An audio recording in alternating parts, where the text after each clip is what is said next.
You're listening to the Major Pod Network, the only place where your favorite toy store, bar, arcade, and arena are all on the same block.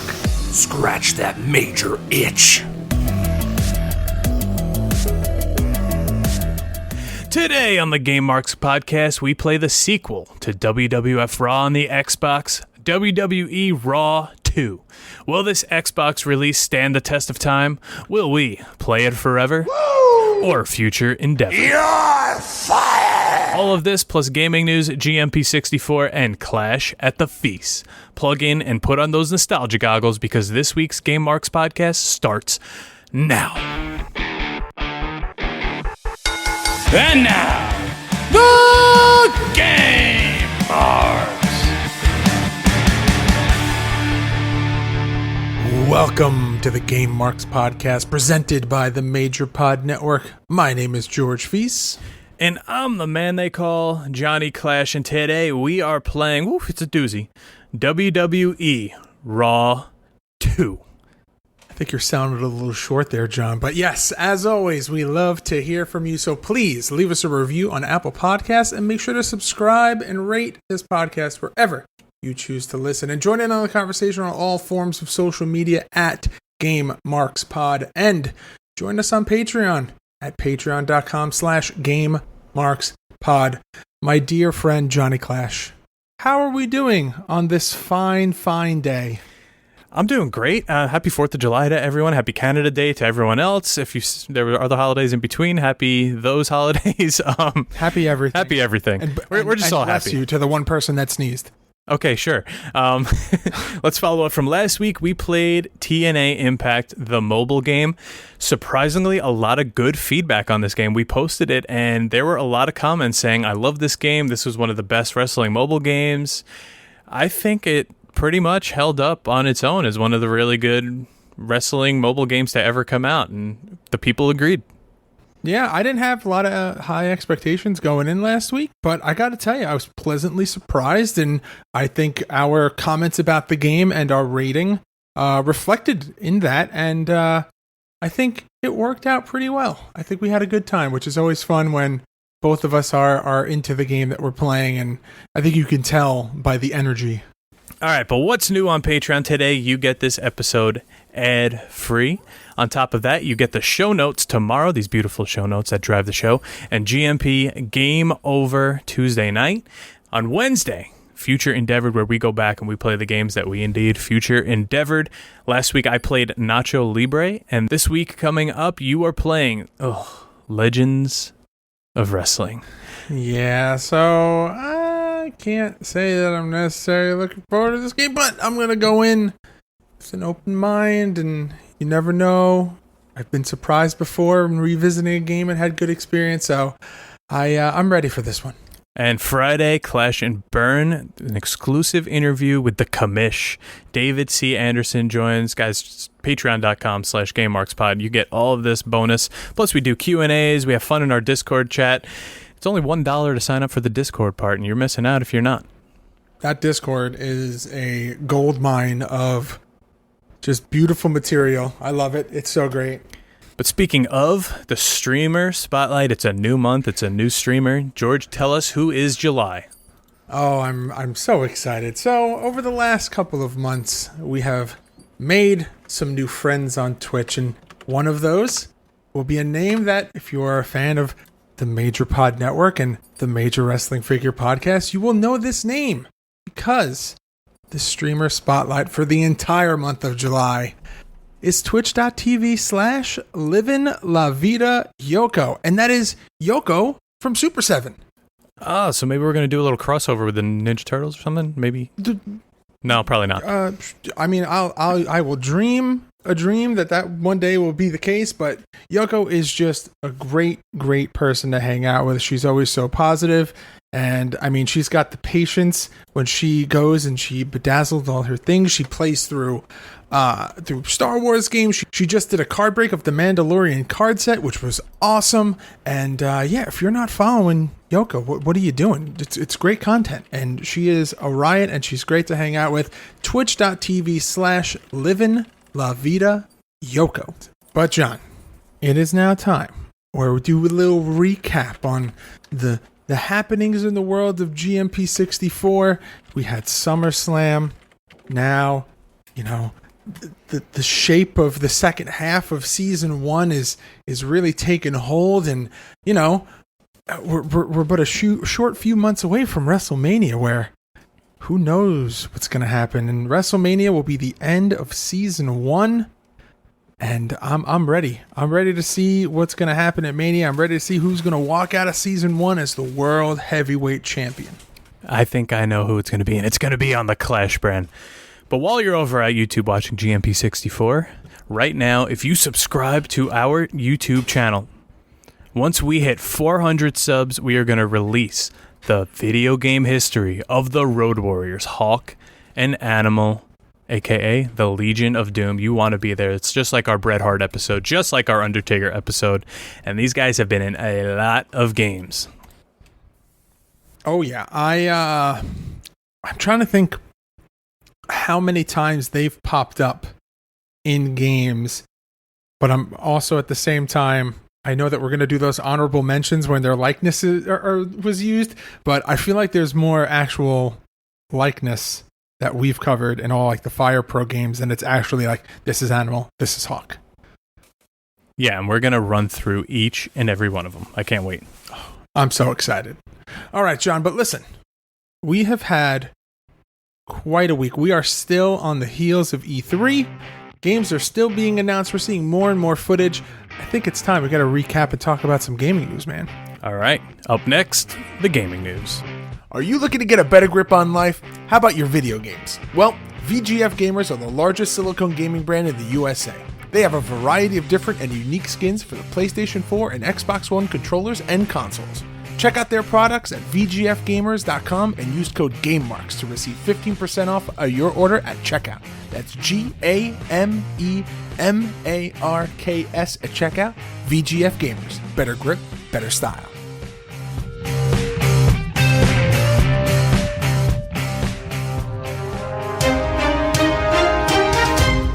1 week after rumors first started to emerge related to the new version of Ghost of Tsushima was said to be in the works, Sony has confirmed those rumors.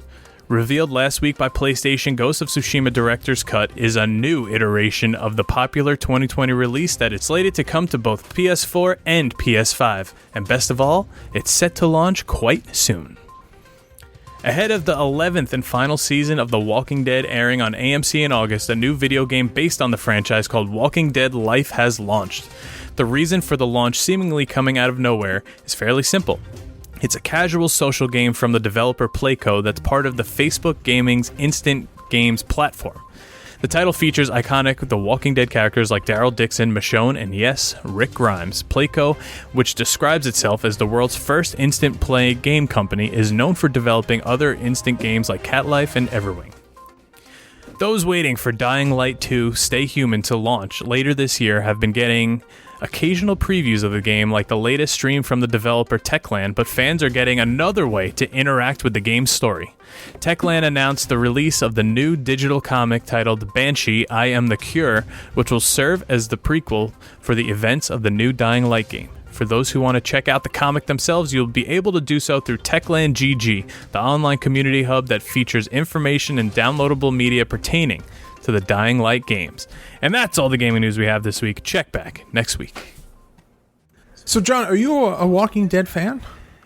Up until season 7 or 8 I watched. I was big into it, but then it just kind of declined for me. I also went ahead and read past the show in the comics, and I think that was the end-all be-all. I think they were just so much better, and once things don't happen the way they happen in the comics, you're kind of like, okay, I'm kind of out of here. I'm out of this. Yeah, I can definitely see that being the case. Now, one thing I was going to ask, what's your feeling, your opinion on like the Facebook gaming world? I haven't touched it since Farmland or Animal, the one where you Petville, Farmville, those. So so I'm not there. Okay, so we'll see. This is probably going to be something that will get a lot of playtime in general, just because I know that The Walking Dead has that cult following where everybody loves it and they follow everything that they put out. So I'm expecting that this game is going to do well. The Telltale games are really good. I'm expecting that this is going to do well as well. So I think with that, John, it is time for us to jump on over to the question of the week. Hey yo, Game Marks, you know who I am? And I'm here to tell you about our pro wrestling tees and TeePublic stores. Now let me tell you something, Game Marks. Not only do we have the most radical shirts over at Pro Wrestling Tees, we also have a TeePublic store with even more designs, dude.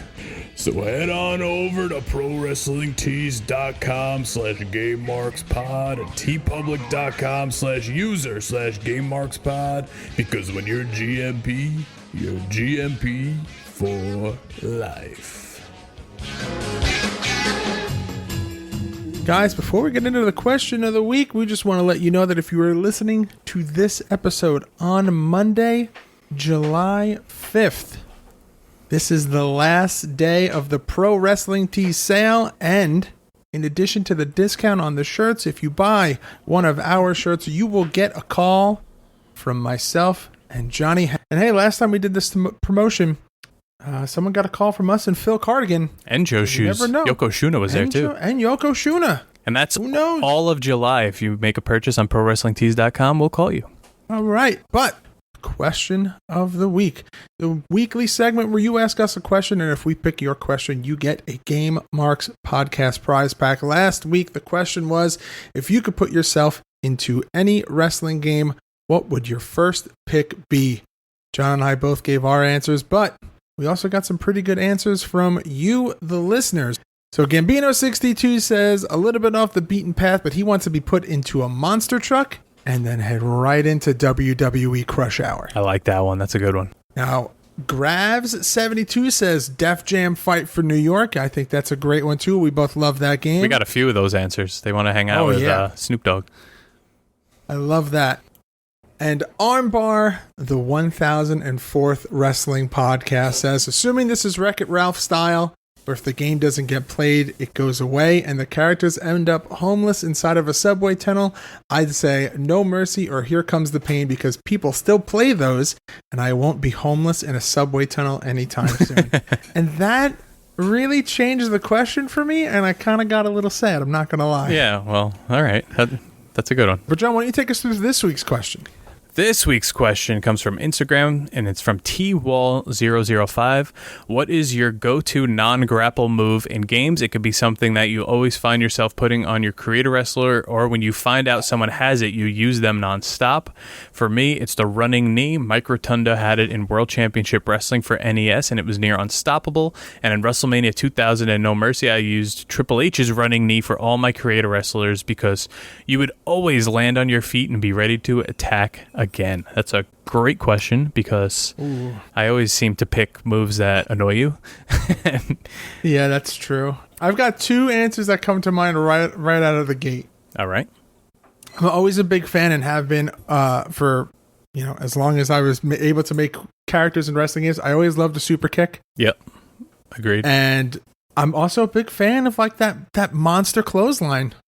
Yeah, there's just something about those moves. I think those are in my realm also, but the older SmackDown vs. Raw games had this super kick, but it was like a backside kick, and it was like instant KO almost, and everyone used it online. It was super like OP, and yeah, of course I used it too, but it was a really good move. But I have to agree with the super kick. Do you remember that? You remember that first time you saw the Brock Lesnar where the clothesline, he rolls his his shoulders, and then he just hits that monster. It's the clothesline that he hit on Spike Dudley. Yeah, and it's literally been in every single wrestling game since. I remember the first time I saw that in a game, I was like, "That is the coolest animation I've ever seen." Yeah, I have to agree there. Also, yeah, the running knees fun. Also, any move where you land on your feet, because there's some drop kicks, they just take forever to set up. They take forever you get up, and yeah, it just throws you all off. But I like that one. Yeah. Also, a big boot, like a running big boot. Ooh, yeah, that's a good one too. Like the running Yakuza kick. Yeah, or the head kicks we use in No Mercy with Ken Shamrock. All right, we're getting a little. All right. Strikes and running moves. Hard strikes, yeah. TWall005, message us on social media to claim your prize. But George, now get the guns, the drugs. Are you ready? Are you tiptoeing? Burn out. Let's get it out. Let's do the deep dive of WWE Raw 2 for the Xbox. Are you sick of drinking the same old boring coffee with the same old boring flavors? Well, Marks, it's time for you to check out Bones Coffee Company. Bones Coffee isn't just a drink that wakes you up in the morning. It's a full flavor experience. Small batch roasts that are made to order so that every order is guaranteed to be fresh. Unbelievable, all-natural flavors in every single bag. Some of our favorites are blueberry, paradise pie, and chocolate raspberry. But if you're not into the flavored coffees, they've got their single origin series featuring coffee beans from the greatest coffee growing regions in the world. Visit GameMarksPod.com/coffee to place your order and try the world's freshest small batch coffee.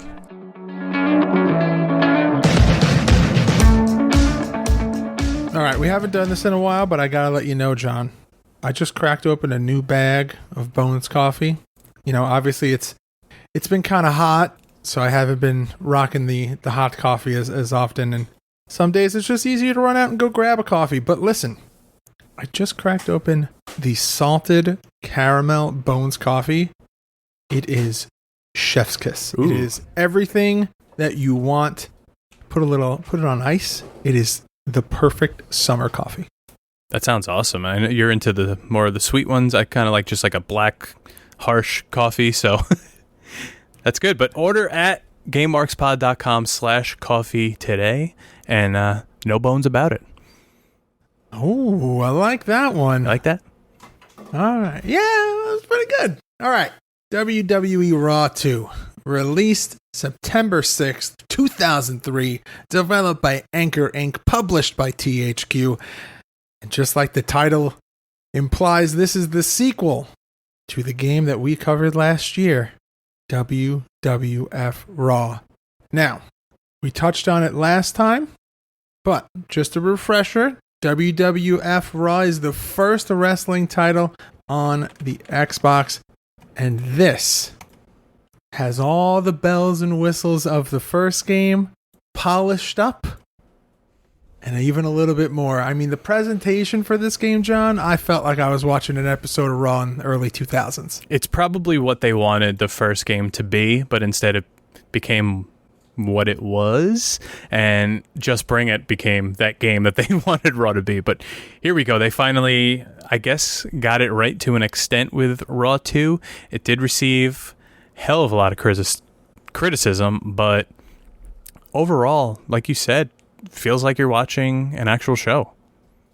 You're absolutely right. And listen, that's not even to mention the fact that now there's a season mode. You can have, you could set up and create your own wrestler. You can call out people in the locker room. You could form alliances, hire managers. It's an in-depth season mode that we drastically needed in the first game. But it is, I just can't get over the fact of how one-to-one the presentation is of what you were seeing on the television to what you were playing in the game. I was very surprised.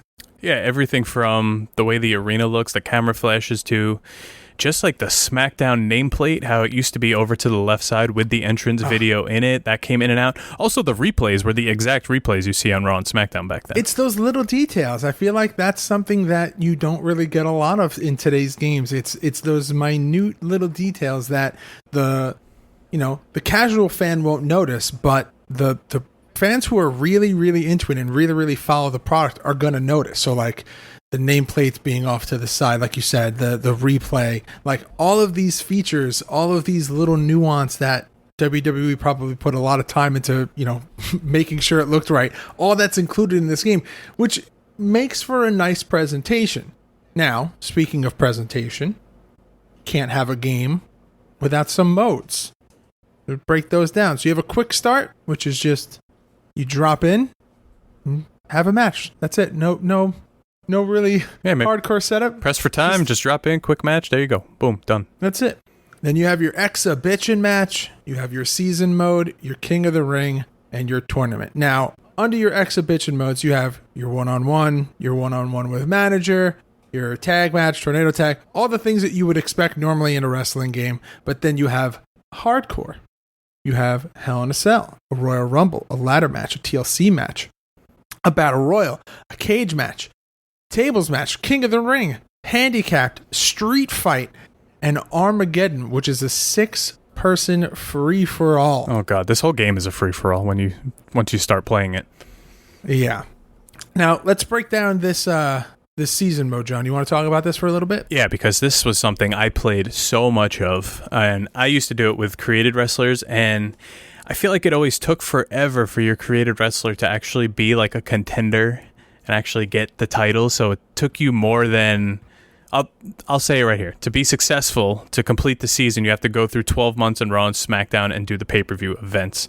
When you finish the season with either championship, the WWE or World Heavyweight, depending which brand you're on, that's when it ends. But it's so hard to actually get to that point without just like winning the Royal Rumble that it might come down to the end and you fail and you have to go through another 12 months. Geez. But it keeps going and it's very repetitive, so...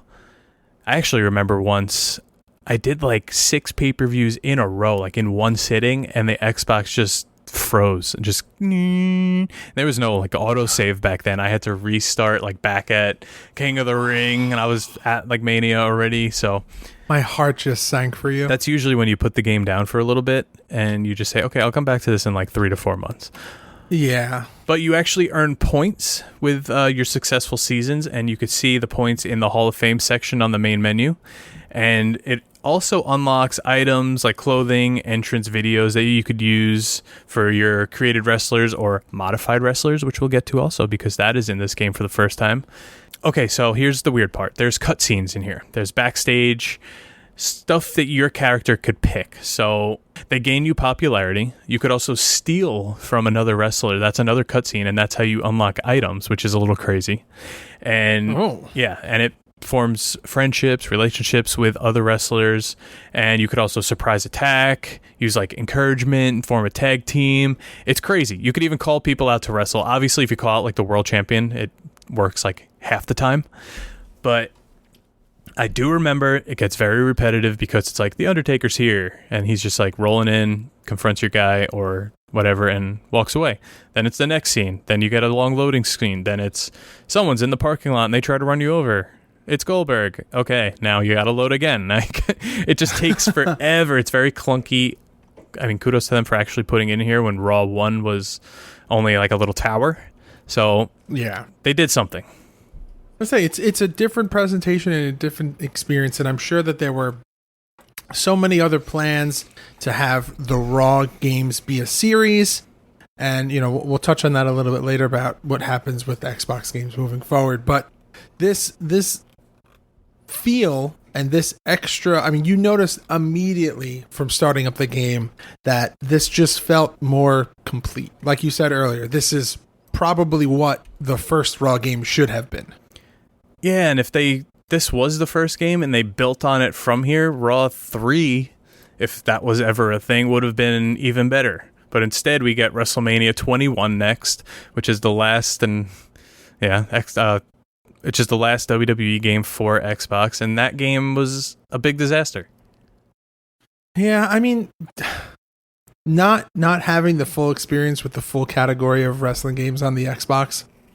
If this is the first game that I'm playing through, I'm wondering why this series of games isn't talked about as frequently as, say, you know, Here Comes the Pain or No Mercy. Like, if this is, because I'm imagining like, oh, this is great. This is, you know, this is only like the foundation of what is going to be this amazing series. But all I ever hear about is what a letdown most of the Xbox exclusive wrestling games are. If they just built on this, it would have been great. I was actually looking stuff up for the episode, got into some old like 2003 like IGN forums and all that, and people just did not like this game. People are talking about returning it. I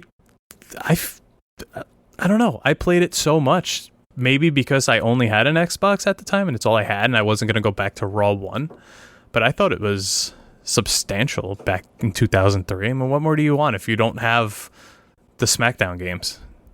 Yeah, I think that this is a good, like we just said, you know, for what it is in the times, this is a good basis and a good foundation for what could have been a great series. I think, part of the challenge with doing this podcast is not looking back at things, and we talk about it all the time. The nostalgia goggles, it's a little bit easier when it's games that we haven't played. But, you have experience with this game. I don't. And I'm coming from the outside saying, like, this feels like a game that should be better received. But, when you're talking about the time that this comes out, you're in September of 2003. It's got some stiff competition, man. It does. And maybe this trilogy of Xbox games is what led for when the 360 comes out for WWE to split the games between the two consoles, and now you're getting the releases on both rather than separate on two different consoles. Huh. That's a very interesting point. But listen, we're talking about competition. You can't have competition, you can't have matches without a roster. So what I'm thinking here is that I will volunteer to do the roster this week if you would be okay with doing the arenas. Of course. But first, we're going to hear a word from our sponsors.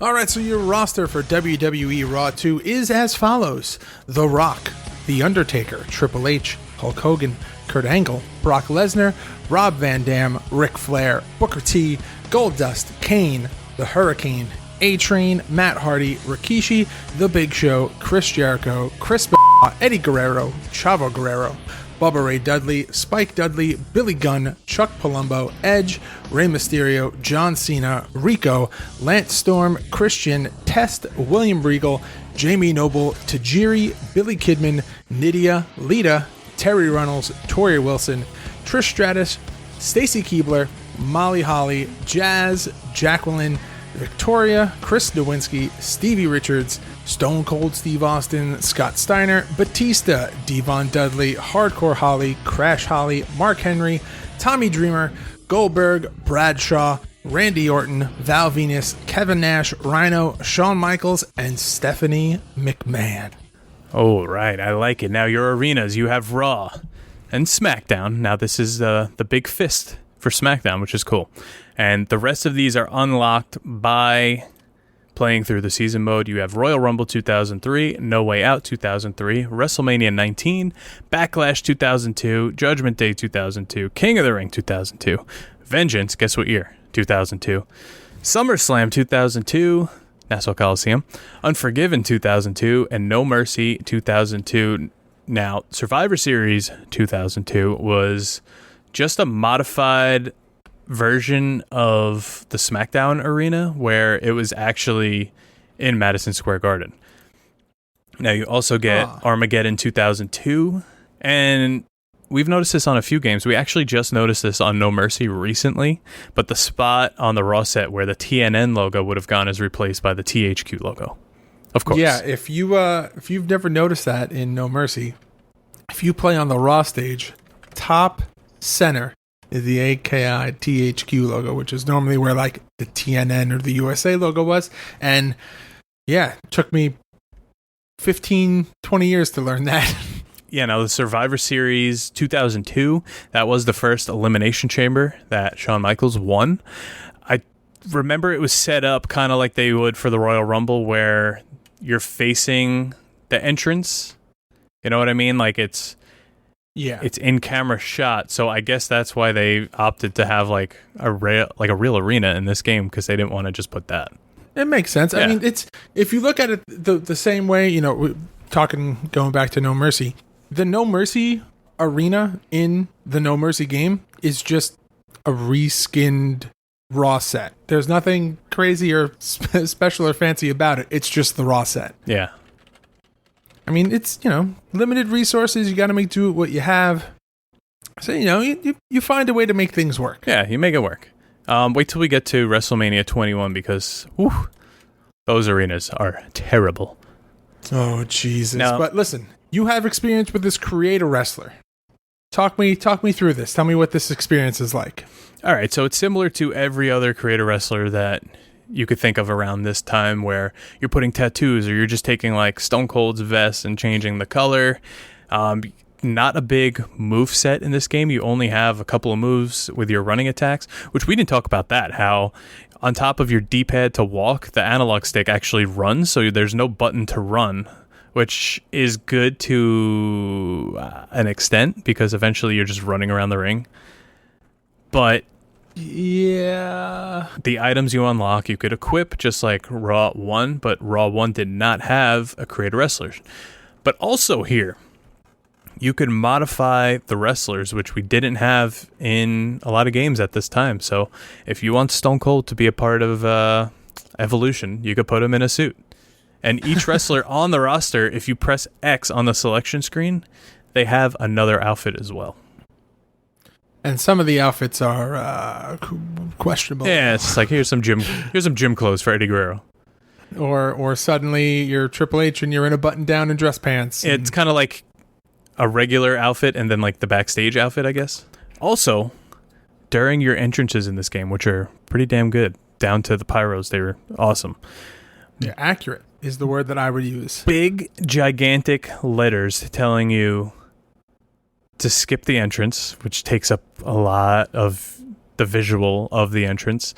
And you could break out and attack from either behind or in the ring. But the thing is, you don't start out of the ring then. You still start in the ring. I'm not sure if there's even an advantage to it other than just doing it to mess with people. Yeah, I'm trying to figure out what the point of having... I mean, obviously they fixed it in later games, but I feel like this was just like a sign of the times. Like early 2000s, like you pointed out in our Clash at the Feast this week. This is the time where everything gets a bevel and emboss on the text. Everything. And for some reason, all the text has to be huge at all times. Yeah, I don't know why. I don't know. I guess it's just a 2000s thing. I'm not sure. Yeah, I'm not sure. Also, up top in your top right, you have your time. Even if the time limit's off, it still keeps your time going up, which is a little odd. Maybe we want the timer off. It doesn't take up that much space, though, and it's in either the SmackDown or the Raw type of, I guess, frame. And your actual health and stamina bar is on the bottom, and it looks like an audio wave, and it goes from blue to red, and it gets a little crazy when you have your special, and all you have to do is grapple, press A and X, and there you go. You're hitting your special, and you could hit, I think, up to 2 before it goes away. Yeah, it was a very simple system, very easy and intuitive to pick up and learn. I feel like that was a lot about this whole game experience, is that it wasn't difficult to control. Like you mentioned earlier, the free run is a little jarring at times, but for the most part, the game does a pretty good job of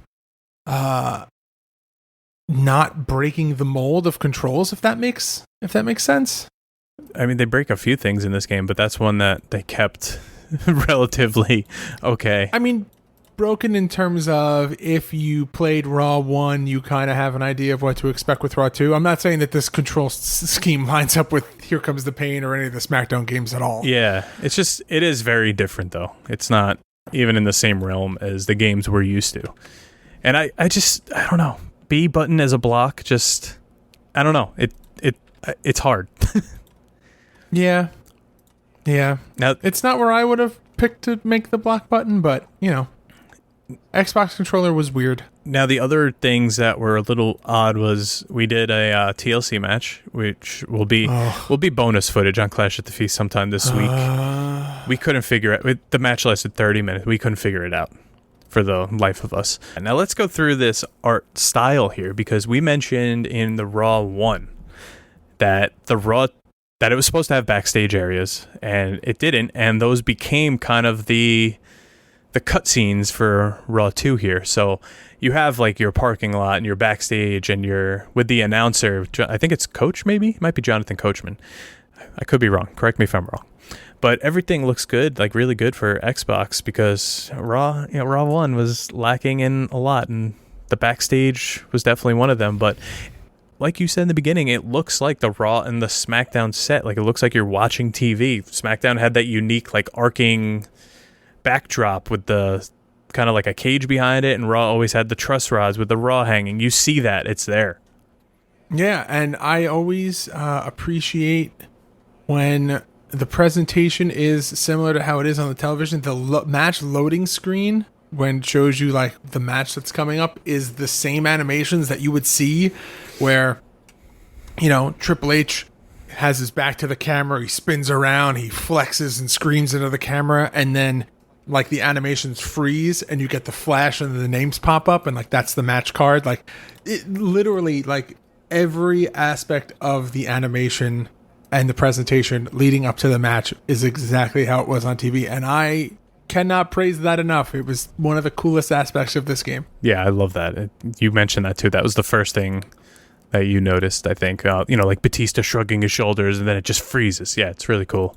It's awesome. Such a cool thing that I don't think you really got in a lot of other games. But I mean, character models could have been better, but then again, early 2000s here, they're on par with everything else. I noticed that maybe it's just me, in every wrestling game up until like, I want to say maybe like 2K14, every wrestler just looks like they took a dive in a giant pool of baby oil. Yeah. Every single wrestler. Every wrestler in every game from like any early 2000s game to like 2K14, they're just covered in oil. All right, but let's get into this artwork here, because one thing first of all, 3 Raw superstars on the cover, I guess, because, you know, it's a Raw game, but SmackDown did feature Raw people on their cover too. Whatever. Scott Steiner is on the cover of a video game. Would you ever think? I mean, Big Papa Pump is your hookup. You have Goldberg, Triple H, and Scott Steiner. It's a pretty cool cover, actually. I like it. There are 2 WCW guys on the cover of an Xbox WWE game. Huh. I didn't even think of that, because then when you go to the back, you got Booker T. And Chris Jericho.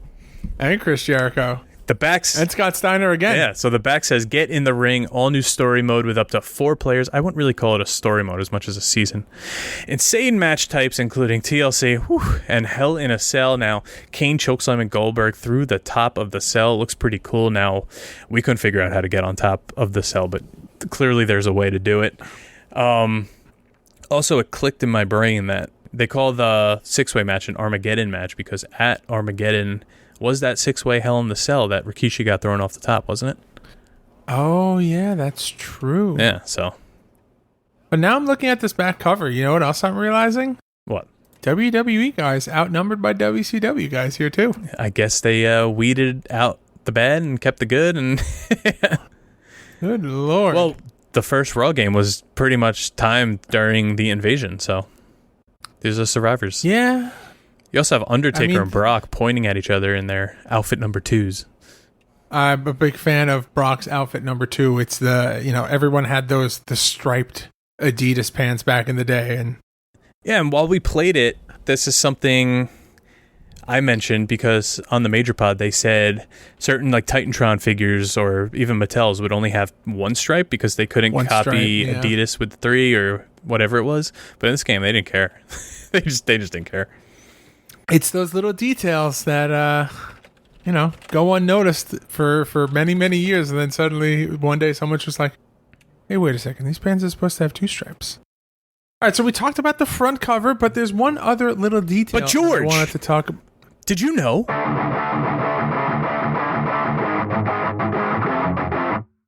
Did you know that there is a sequel to Raw 2 that comes out for the Xbox titled WrestleMania 21? Did you know that you have the option of picking your referee for your match? You can choose between both Raw and SmackDown referees, including Tim White, Mike Chioda, and Earl Hebner. Did you know this game starts at $19 on eBay and goes all the way up to $299, brand new, sealed? So this game also features custom soundtrack, which was like customary to the Xbox, which was also pretty damn cool, because if you didn't want to hear the same all during the match, you could play. I used to play Forcible Entry as the music. I did it for... They need to bring that back. Yeah, I did that for Tony Hawk 3 also. Up to 4 players in a career mode, which is kind of unheard of. I used to do 2-player, but I would obviously be both just so I could play as two different. Because, like I said before, it's hard to get the world title. So if you could have now 2 players, and we make it to the end of the Royal Rumble. There you go. You could either eliminate one or see how it plays out. But you seem a little tense. You seem a little tired. I think it's time to play that music. I think it's time for some R&R, some ratings and reviews. Okay. So Metacritic with a 68 out of 100. And now for the publications, EGM with a 4.3 out of 10. Game Informer with a 7.25 out of 10. GamePro 3 out of 5 stars. GameSpot 6.9 out of 10. GameSpy 2 out of 5. GameZone 8.9 out of 10. Whoa. IGN 9.1 out of 10. OXM 6.8 out of 10. Team Xbox 8.8 out of 10. XPlay 3 out of 5. And Playboy rated this game weird 63%. Now, obviously better ratings than the first game. I think maybe that's why these are so high, because this was probably the biggest jump we've ever seen from a sequel. I agree with these ratings. I think we kind of got gypped on that first game. I was expecting something different. I kind of thought the first Raw game... trying to think of the right words. It wasn't a letdown, but it was. The right words for that one. Yeah, like I had such high hopes, and it's almost, you know what it is? It's the Super Brawl of Xbox wrestling games. Like, it had so much potential. It's just like missing a couple things to make it like a passable game. Yeah, and this one, there was no online for it supported, so you're pretty much running through the game modes, and I think there was enough meat on the bone here to keep playing this one. I agree. I think that is a sound review. But speaking of reviews, we've heard from the publications, we've heard from the aggregators, but I think it's time for the most important of them all, which is ours, because right now, Outfit 2, it's time to rate the game. The game!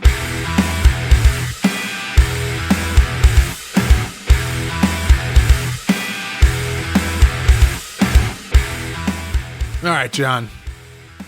WWE Raw 2 for the Xbox. Are you gonna play it forever? Woo! Or future endeavor? You're fired! Oh, man, I guess I did future endeavor it for a while, because I haven't played this game since I sold my Xbox and sold all the games. I actually sold every single Xbox game I owned when the 360 came out, and I bought Skate with it. I had enough to buy one game, and I bought Skate.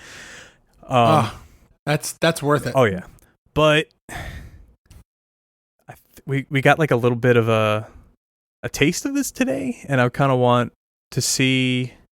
I don't know. I'm gonna say play it forever, just because I would dive in again. Woo! All right, and Georgie, what about you? This was really your first run through. Would you play forever or future endeavor? This was a very different experience for me from the last time that we played the Raw game. This felt better. It felt more of a complete game. It felt, presentation-wise, leaps and bounds from Raw 1. And for that reason, I'm also in on this one. I am going to play this one forever. Woo! Wow. Okay. I don't know if I saw that one coming from either of us. No, I went into this game expecting to not like it, just based off the experience that we had with Raw 1, but I was pleasantly surprised. All right, I like it. But what do you say we now talk about our weekly tournament, Clash at the Feast?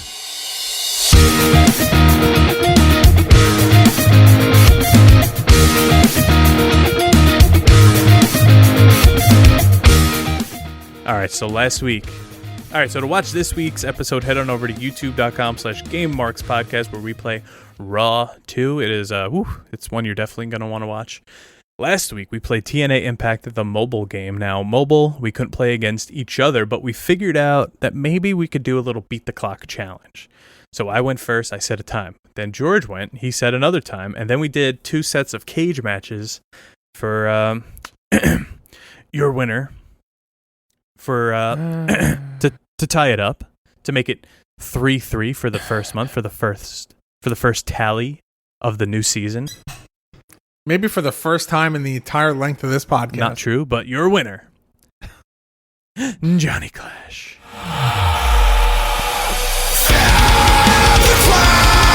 Not everything's made to last. This is my life. This is my life. This is my time. This is where I shine. All right. Maybe all for right. the first. Get off your Maybe for the high first time. horses. It's okay. It's fine. Competition is good. I'm glad that you're winning games. Where the hell have you been for the last year and a half? Playing crappy games Now, that you pick. Like John said, you want to find out what happened in this week's episode, you got to go to our YouTube channel. And a friendly reminder, let's get that YouTube count up because I want to break down the Legion of Doom in all their wrestling video game forms. But John, it is now time for us to talk about what we are doing next week because this is episode 99, which means that next week we are officially in the triple digits, baby. It is episode 100. John, what are we doing? Okay.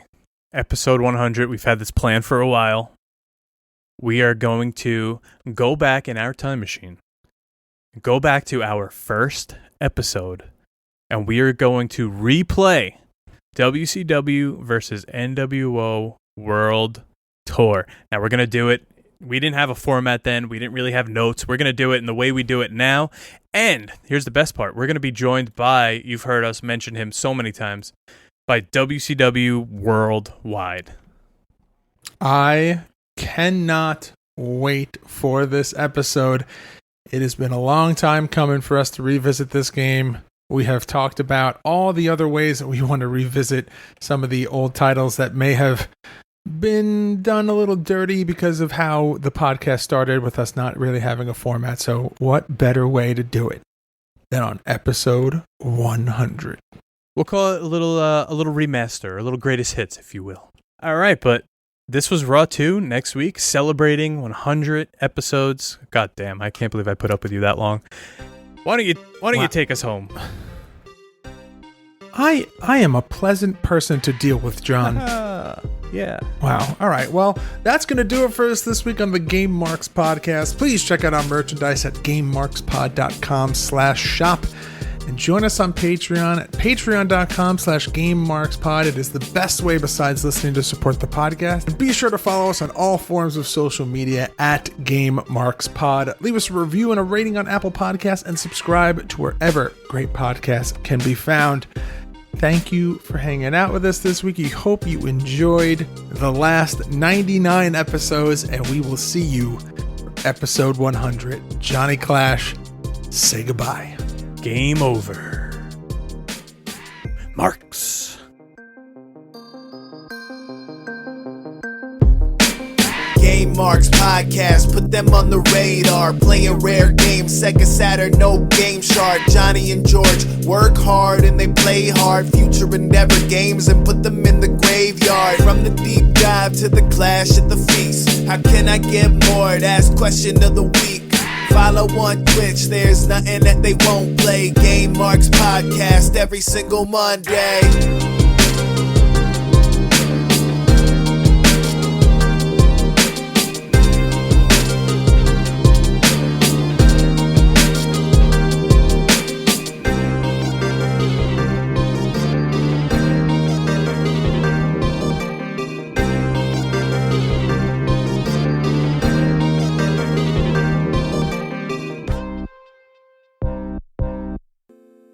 What's up, Game Marks? This is Justin Summers from the Wrestling Cheers podcast, and on Wrestling Cheers, we'd like to talk about things going on in the Northeast Ohio independent wrestling scene, mainly absolute intense wrestling out of Cleveland, Ohio. We preview shows, we review shows, and sometimes we even have interviews along the way.